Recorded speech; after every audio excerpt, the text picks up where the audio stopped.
Hi, everyone. Good afternoon. This happy Thanksgiving period. My name is Ramatu Muhammad. I'm the Family Support Specialist with Center for Leadership in Disability. I am a parent of 4 children. My first child, who's a girl, lives with severe autism, cerebral palsy, and other forms of disabilities. I'm also the parent coordinator of the IDEAL program, and I'm the family liaison for the Georgia Inclusive Post-Secondary Education Consortium. Today's webinar is titled Georgia Microboards and Circles of Support. Our presenter is Ryan Johnson. A few things to note before the presentation is that everyone, apart from the person speaking, would be muted. You can feel free to drop in questions as they come up in the question bar, and we will get to them at the end of the presentation. So over to you, Ryan. Awesome. Thank you, Ramatu. Thanks for having me. Thanks for y'all that are online this afternoon. Like Ramatu said, the day before Thanksgiving on at least what is a cold and dreary day here out towards Athens, where I'm located. So thank you all again for being here, and with all of that in mind, we'll try to be good stewards of your time and get through some of this information. If you feel free to kind of just chime in that chat function, and we'll get to them as quickly as possible. And I'll do my best not to leave any questions out there hanging. So I guess a little bit about myself. My name is Ryan Johnson. I'm the executive director of the Georgia Microboards Association. This is our 11th year operating, so we've been around for a little while, but I still love getting out and talking with folks about this question of what is the microboard, and also we'll dive in today to what's the difference between a microboard and circles of support, but we'll talk about what those things mean and how those things look, and how you might use them.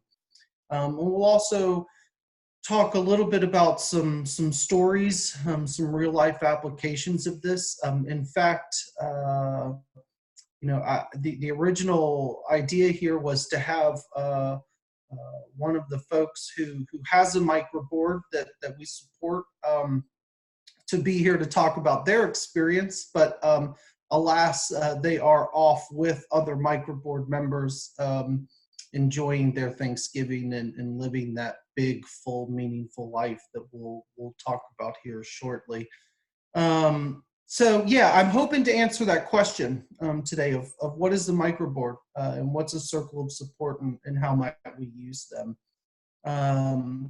So what is the microboard? Kind of definitionally, it's a small group of people who come together around one person with a disability to support them to live a big, full, meaningful life. So there's a couple of important pieces to that sentence. Obviously, that the microboard is a small group of people, hence the micro part of that word. And board, you can think of your typical board of directors, a governing board that we're used to in our everyday lives. So a small board of directors to help support one person with a disability to help them live a big, full, meaningful life. Now, the other kind of key words, if you will, in here are big, full, and meaningful life. And those mean different things to different people, but there's generally some universal concepts inside of there, but typically, this big, full, meaningful life means something different to each of us. I like to use the example of some folks want to live in a big city, right? And the hustle and the bustle and the energy, the police sirens going off, the trash machines going, the smoke riser. I mean, all of that energy, that palpable energy. Some folks may want more of a quiet country life, right? But what does that big, full, meaningful life mean to you? And typically, to all of us, this big, full, meaningful life tends to mean things like work, employment.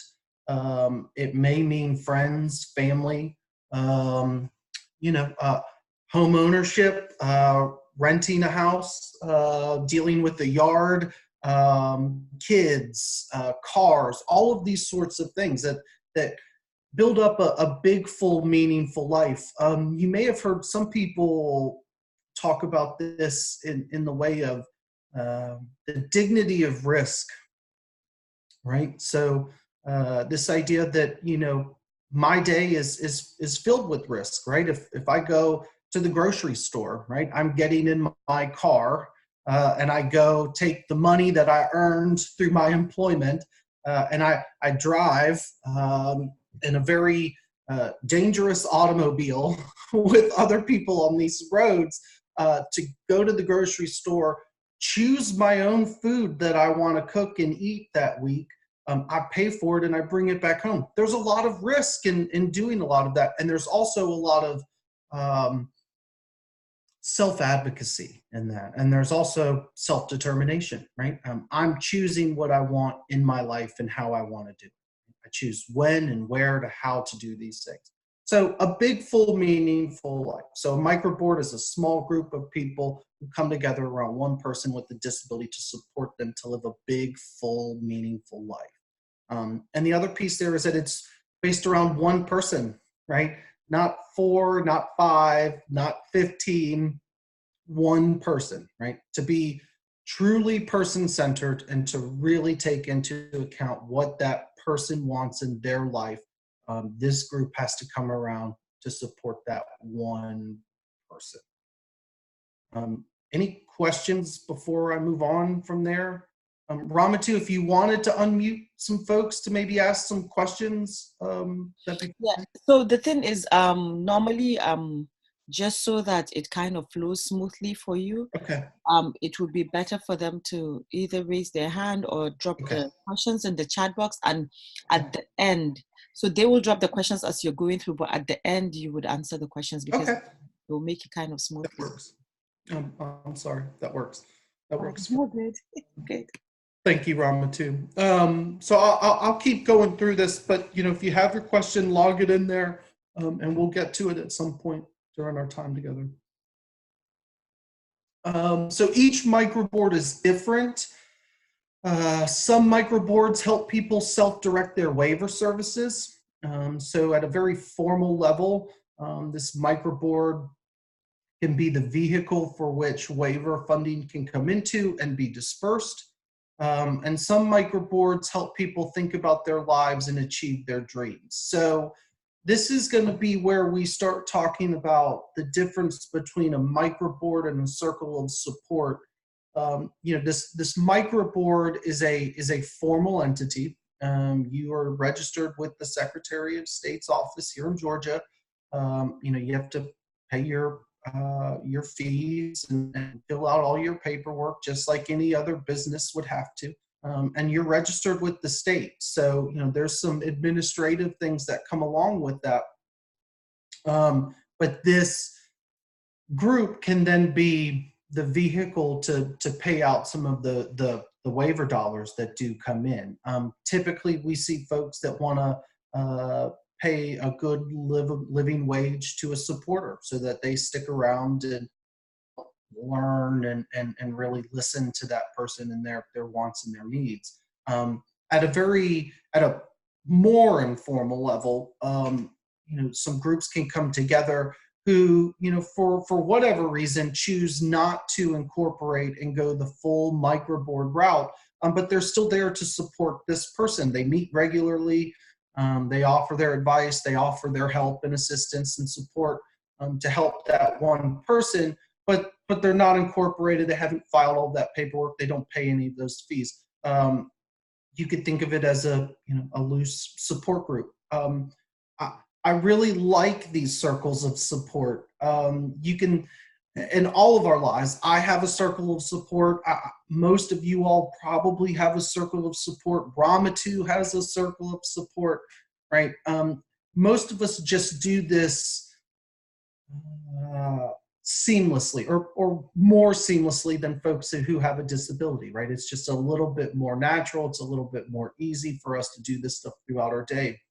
In fact, we even have in our circles of support, right? We might even have people who are in our groups who we call about certain things because we know they're going to provide the feedback that we want, right? We've all got that friend that, I'll call when I get frustrated with work stuff because I know they're going to side with me and only me, right? We do this so seamlessly throughout our day. We call folks who help us. Maybe we need to get our grass cut, or maybe we need help planning a birthday party. These are things that we do really easily and normally throughout our day. So this idea of this support network for somebody with a disability is the same idea, right? But we just need to be a little bit more intentional about it and offering the support that person is ultimately asking for.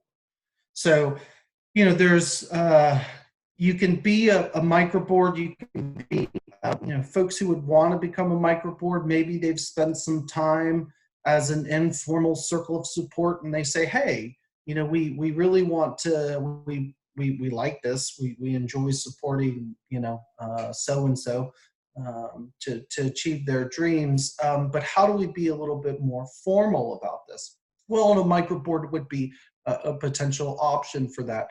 One of the things with the microboard and the more formal structure of an organization comes things like accountability, right? If you're on someone's microboard and it's a formal organization and let's say you're the treasurer of that microboard, you're not able to just stand up and walk away from your responsibility, right? You're not held captive by any means, and of course you can leave, but the idea here is that you would help to find or offer to help find somebody to fill in your space there. So and also I think as we're making phone calls and things on behalf of folks, to say I'm part of Ryan's microboard tends to have a little bit more weight behind it than I'm Ryan's mom or dad, right? I'm a member of Ryan's microboard and this doesn't make sense to me. Can you help me understand why X happened? So there's a number of benefits to becoming a more formalized microboard, but these circles of support are just that. They're very natural. We come together, we have a meal, and we do some planning together on a regular basis. But other than that, maybe we send text messages to each other and we talk by phone and we offer advice and things. So, I think as I've gotten deeper into this work, this idea of circles of support has become, frankly, incredibly important to the work that I do in the way that we organize folks around somebody with a disability to support them to live out their hopes and their dreams. Let's see, it looks like we've made, where are the sources of participants in a microboard? Natalie, I'm not sure that I fully get the question, but if I could take a stab at it. Folks who join microboards, we look to the kind of natural or the usual suspects, so to speak, first, right? So, family, friends, who's the friend in that person's life that, they seem to get along and they have a good time together. To that person in that person's life, who could they not live without, right? Who has to be on this microboard? Your friend Frank from work that he really took a liking to, right? We will ask these folks. All the way down to, if you're somebody who's interested in being a vet, right? You know, we wouldn't ask for a whole bunch of musicians to join this microboard. Now, there's nothing wrong with musicians. I choose musicians because I'm one and I can play some music, but we wouldn't want to have a microboard filled with musicians for somebody who really wants to be a vet. So that being said, if there's not somebody you know in your life who's already a vet and actively engaged in this person's life, then, you know, we'll go knock on some doors and tell our story and explain what's going on. And a lot of folks may say, you know, look, that's definitely not me. I don't have time for that, or I don't know what to do with that. But talk to so-and-so down the street, or talk to Sally, or, you know, whoever it might be, that they're going to know who that person is, or maybe it is them. So, you know, we like to look at who's already in the picture, who's already natural. We'll do things like a relationship map before we get started in this process, and we will map out who is in that person's life, and who are the good folks, and who are the folks that we might be able to ask to join us in this process. Natalie, I hope that answered your question. So we can find them close to us. You know, if someone has an interest in something in particular that there isn't a relationship with, we can do a little bit of that relationship building. But ideally, you know, you would have some folks who you've already kind of thought through as being folks who would do well being on this person's microboard. All right. So let's see here.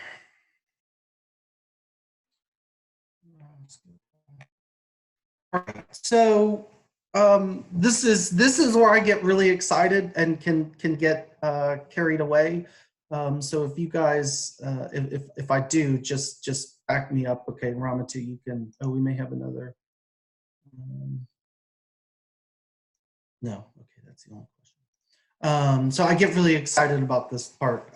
So if I do get carried away, just stop me and let me know.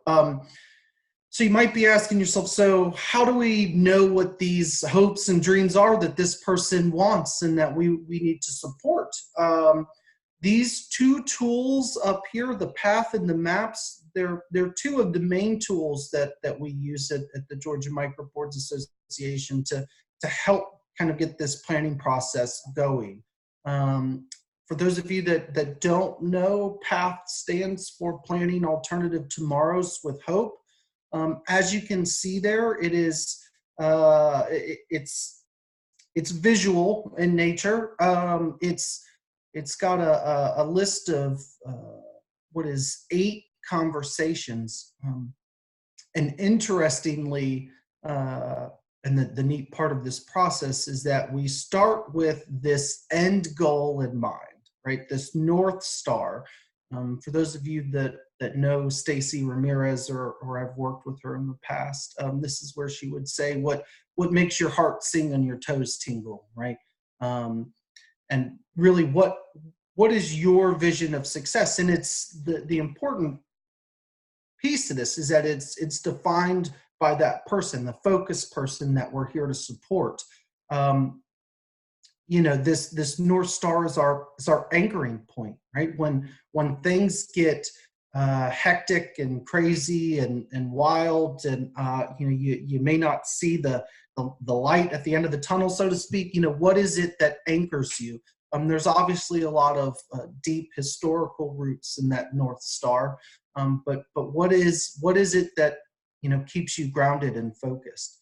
So we'll have that big discussion, and importantly here, and I think the neatest part of this tool is that as we talk about that, this image, we'll have a graphic facilitator there who creates this image out of what folks are talking about. So this one really strong, cohesive image that depicts what it is that makes that person's heart sing and toes tingle. So I'm gonna skip forward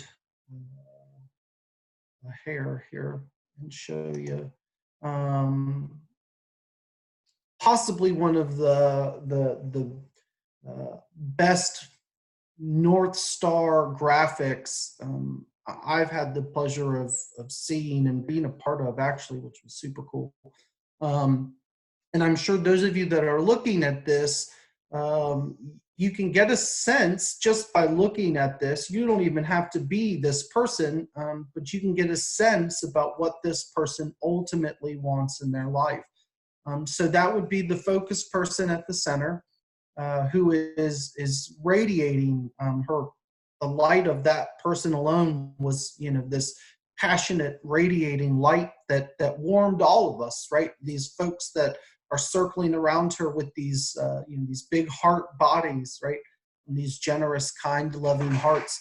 And then at the bottom there's this group of smaller people in hands holding hands, kind of representing this person's interest in being viewed as and having opportunities to teach, and teach in their communities, teaching young people especially about her experience through disability. So we when we facilitate these plans, we use these graphics, and these graphics are ultimately really important.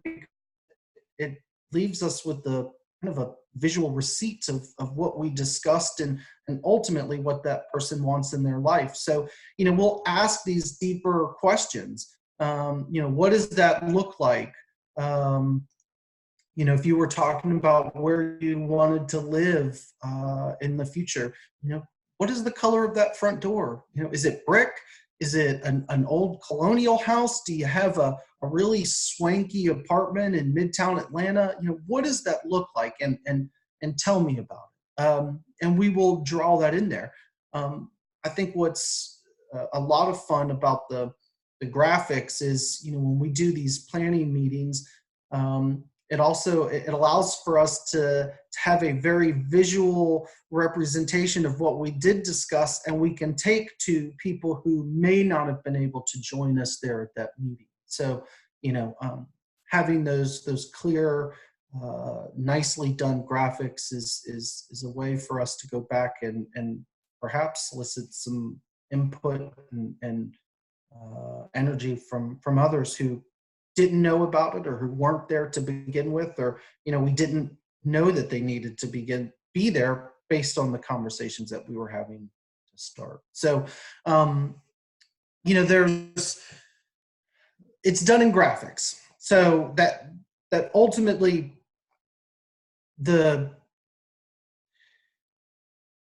what we want to see is this large vision for this person, and how are we going to break that down into small, manageable pieces to hopefully achieve, right? So conversation number one takes the longest. It's creative. Those folks that are very right-brained or like to use the right side of their brain will have a lot of fun with that. But the rest of the planning process for a path is really kind of getting down into who's going to do what and by when, and who else needs to be here. So for that reason, I love path and its kind of visual representation of somebody's hopes and dreams. Maps is similar. The way I like to describe it is if you know where it is you want to go or what it is you want to do, then you know the end result that you want, then perhaps we need to make a maps that is a little bit more concise and based around that one issue, right? I want my driver's license, right? So how do we create a plan that is person-centered for Ryan to ultimately get his driver's license? So we would talk about the story, right? How did we get here today? And then we would move into the dream. My dream is to have my driver's license and a brand new, Toyota Tacoma truck with the lift kit and all that, some big tires, right? that's my dream. And I can drive anywhere I want to go. I can drive to work. I can drive to my friends' houses. I'm ultimately free when I have this driver's license. We would spend some time talking about the nightmare. You know, if you don't get your driver's license, Ryan, what does that look like? Well, I can't drive to work. I have to have my mom drive me there. I have to have my dad drive me to work, whatever that nightmare for that person might be. And then we would get into the, where the rubber meets the road, so to speak. What it takes in action agreements, who's going to do what and by when. And we were left with this, in some ways pieces of art. In some ways it's just a plan, but it's maybe a mixture of the both. And this is the driving force behind how we're going to support that person, our focus person. If it's on the plan, that's what we're moving towards. The plans also allow us to take stock of, where we're going and where we've been and the barriers that we might have encountered along the way. When we facilitate a plan and we get together a couple months later, and I'll say, how are we doing on, X? And as long as we can say, these are the barriers that we encountered and this is what we would change. These are the lessons learned and this is how we would change it moving forward. I'm ultimately happy with that process. I mean, I think as long as we're, kind of continuing to revise and get better at supporting this person, we're moving in the right direction. But ultimately, to do that, we have to have this one of these plans facilitated for that focus person, so we know how to support them.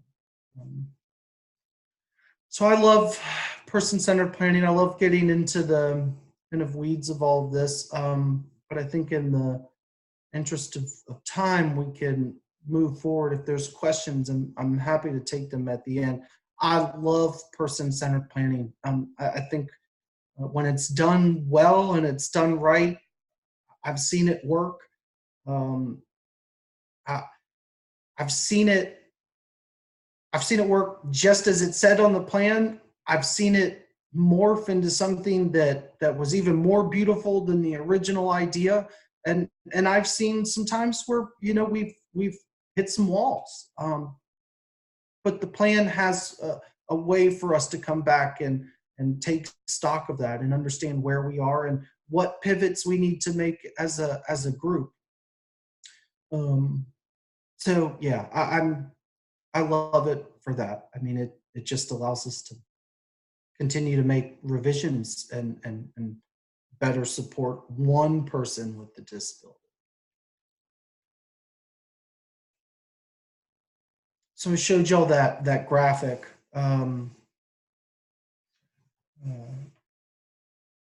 But now as you kind of look at it with this perspective of a person-centered plan, right? I mean, for this group that was supporting this woman as a microboard, and I mean, this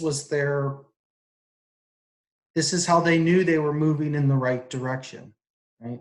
Is she surrounded by people that love her and care ultimately about her and that she cares about as well?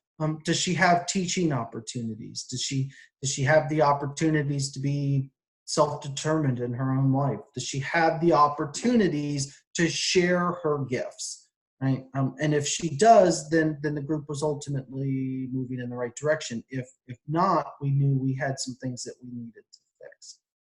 So these graphics are critical to the process. You don't need to be an artist to do the graphics if you have an interest in these graphics. I do a lot of graphics for plans.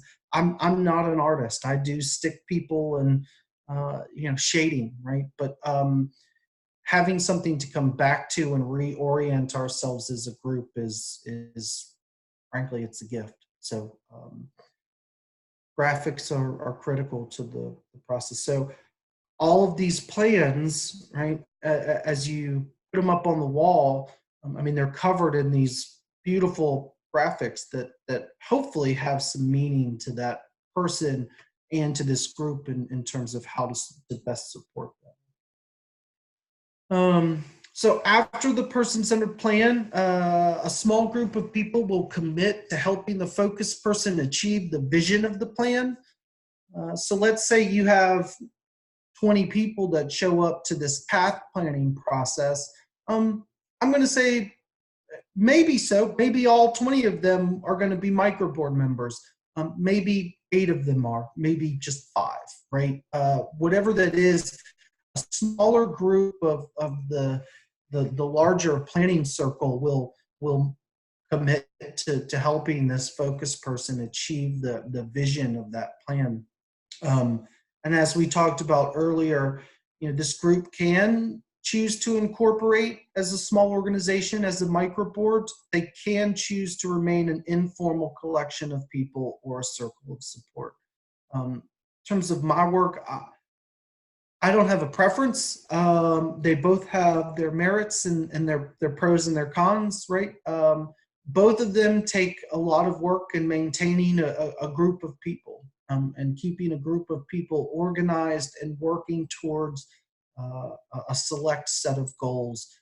So that's the difficult part of the work.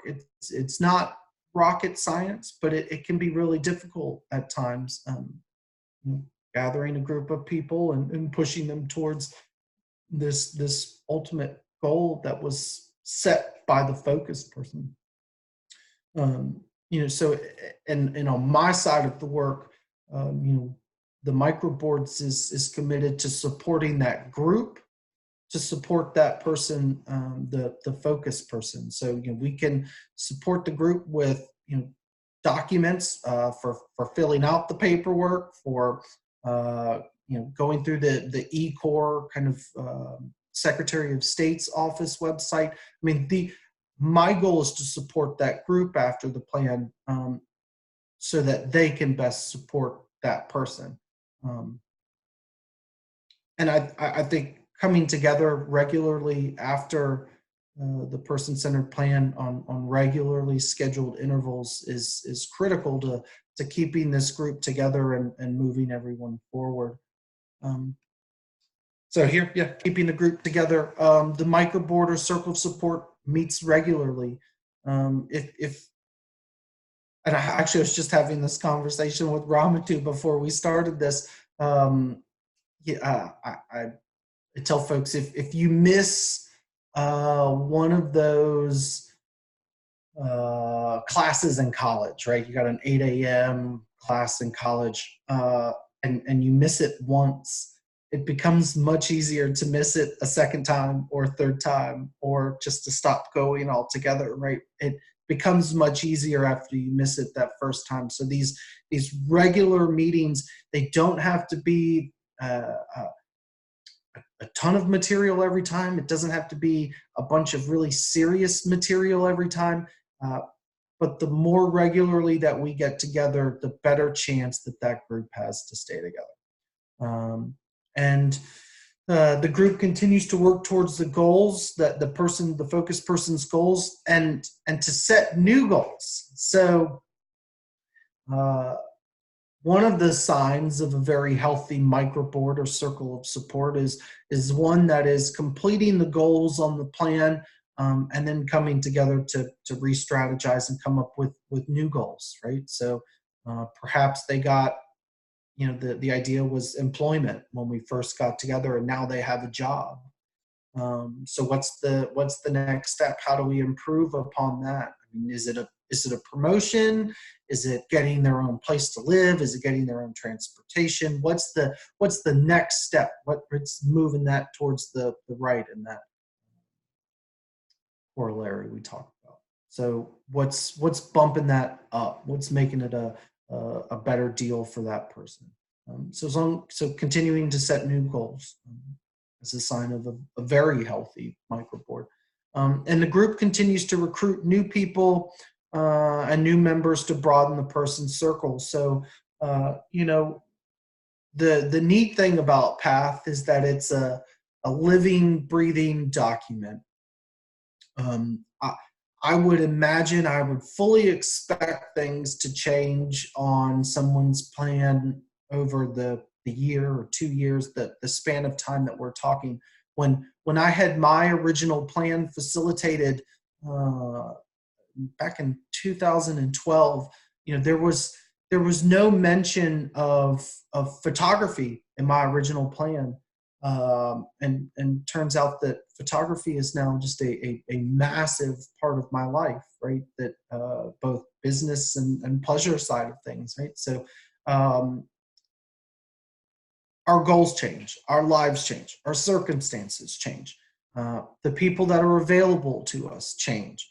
A year ago, Sally was able to be at every meeting and to lead the group through all of those meetings. Flash forward to 2 years, and maybe she has a family of her own, and she has a promotion at her work, so she's now managing 100 people herself. Right? This life, there's an ebb and a flow, but recruiting new people to replace old ones, and also to recruit new people to reflect that the focused person's hopes and dreams is critical to moving things forward. So those are some of the things that we found as being promising and helpful in keeping groups together. But the biggest one is regularly meeting. So what do we do? We'll provide the guidance to the group throughout each step of the process. If it's desired, I'm happy to facilitate the person-centered plan. If it's not me that is the right fit to facilitate the plan, I have access to a statewide group of folks who would be able to facilitate that plan, and also the graphic facilitators as well. And we provide ongoing support, training, and technical assistance to the group, so long as the group is together and wants it. So so long as you want me to keep calling and coming around and being there and helping, I'm happy to do just that. The minute that you're no longer interested in that is fine with me too. But so long as you want me there and want me involved, or the Microboards Association involved, we are happy to be involved. Just gotta tell me what you want. We'll talk a little bit story, I guess, in kind of a real life story and application of how folks have used the Microboard tool. And many of you all may know him, the picture below, but that is Chris of Chris's Friends in Faith, Inc. Chris has a fully functioning Microboard that has about 12 folks who sit on the board who attend meetings and are engaged.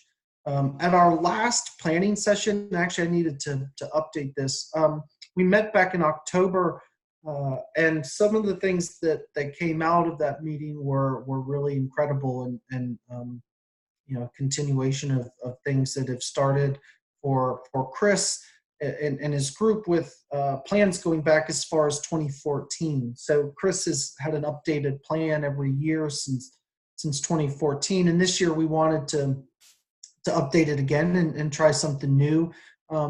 Chris has been exploring the idea of opening up his own coffee business.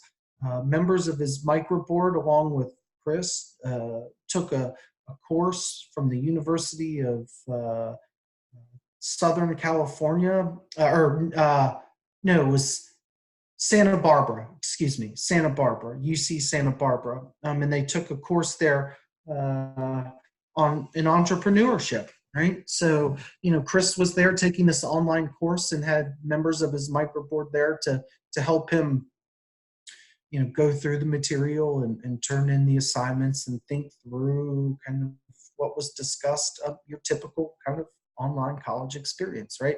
But his Microboard supported him to do that. His Microboard members attended the course with him and helped him think through that, with the ultimate goal of Chris is interested in starting his own business.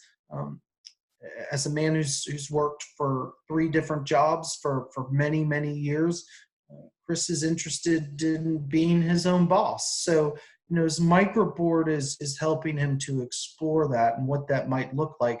And also the pros and cons of owning your own business and operating your own business to being an employee of an already established business. So, Chris and I have some time coming up to visit some coffee roastings and some coffee roasters. Some of the other members are introducing Chris to coffee shop owners and immersing Chris in this culture of coffee, which we all know is, gone from your morning Folgers cup to some extravagant coffee making skills going on in places like Atlanta and Decatur. So coffee is now its own culture, if you will. So, trying to get Chris immersed into that and helping him think through, how do you do that, right? These are roles that his microboard plays on top of coming together and helping to keep things like finances and things in check. But, for Chris, it's a lot about having a sounding board to talk through some of these big ideas and his hopes and his dreams with that we all want and need and desire, right? But this is Chris's group. So, Chris wanted to serve on a mission trip aside from his coffee ventures. Chris wanted to serve on an international mission trip, to be more specific. And last summer, he returned back from Puerto Rico with some folks that were part of his microboard that were there supporting him to do his mission work that he wanted to do. So, there's ways for folks to get involved and to be supportive of Chris. Some choose to, go do things. Some choose to help us think through things at planning meetings. And others help, Chris's parents and me. There's a number of different roles and things folks can take on inside of these microboards. But, again, it's there to support Chris and his dream of his mission trip and a micro enterprise. So that's the role of Chris's microboard. They've also this year supported Chris to make some large presentations. Actually, one was to the National Center on Advancing Person-Centered Practices. And so he was able to make a 15-minute presentation in front of about 800 folks. So, that was mostly Chris. Chris identified that he wanted to speak and do these presentations, but it took some support from his microboard members to make that happen. So, that's Chris's group. I think in the interest of time, I'm gonna leave things there, Ramatu, unless you have questions or folks have any other questions. My contact information is there. It's listed on that slide. If you're interested in having a deeper conversation about microboards, or you're interested in getting started in the process, call me, send me an email. We can get started on all of that. But otherwise, I'm open for any questions or comments, or concerns. Okay, thank you, Ryan, for a very thorough presentation on Georgia Microboards and Circles of Support. The floor is open now. If anyone wants to ask questions, those that are on the phone, if you want to ask, you could, I could unmute you, but if we don't have any questions, then we would proceed. We have, I am going to send a survey link to your emails. Is like a 2-minute survey just to tell us what we're doing, and then for you to tell us if you need us to present on any more topics. December 11th will be our next webinar by Laura. It's going to be about Now's the Time. Act early to help kids with disabilities. So we're open, we're waiting. If anyone has any questions, we'll give you about 5 minutes to type it in or let us know. Let me see, maybe I'll just, there's one, okay. The person on the phone is, I don't think I can unmute the person because it just shows that there's somebody listening. Does anyone have any questions? And we would also have the webinar with the slides uploaded on the GAIPSEC parent webinar series page. One could go there and you could share with colleagues, families, friends that want to listen on it later. I think that's it, Ryan. Let's just wait a little bit and yeah, time is almost up.